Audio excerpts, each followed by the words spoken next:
وَنُقَدِّسُ لَكَ، اور تیری پاکیزگی کا کمال بیان کرتے ہیں۔ مقدس کس کو کہتے ہیں؟ مقدس کہتے ہیں اس پاکیزگی کو جس کے نزدیک گندگی آ نہیں سکتی، جی، جس کے پاس خرابی نہیں آ سکتی ہے، وہ کمال تقدیس کہتے ہیں کسی چیز کو مقدس ماننا۔ ہم قرآن کریم کو مقدس مانتے ہیں، مقدس مانتے ہیں، اس کا مطلب یہ ہے یہ ایسا سچ ہے، قرآن کریم ایک ایسی حقیقت ہے اور ایک ایسا سچ ہے اور ایسا کلام ہے جس کے قریب غلطی آ بھی نہیں سکتی، جی، جس کے قریب غلطی آ ہی نہیں سکتی، جس کے قریب گمراہی آ ہی نہیں سکتی ہے، ایسا کلام جو ہے کلام اللہ قرآن کریم ہے، تو مقدس اس کو کہتے ہیں۔ اسی طرح سے ہر مذہب والے جو ہے، بہت سارے مذاہب والے بھی اپنے کلام، اپنے کتابوں کو مقدس کہتے ہیں۔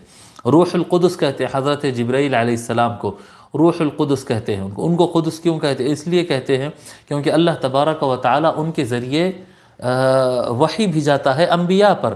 اگر ان کے قریب اگر غلطی آ سکتی ہے اور اگر ان سے غلطیاں ہو سکتے ہیں تو پھر وحی میں بھی غلطی آ جا سکتی ہے، تو فرمایا نہیں، یہ روح القدس ہے، ان سے کوئی غلطی کا امکان نہیں رہتا ہے۔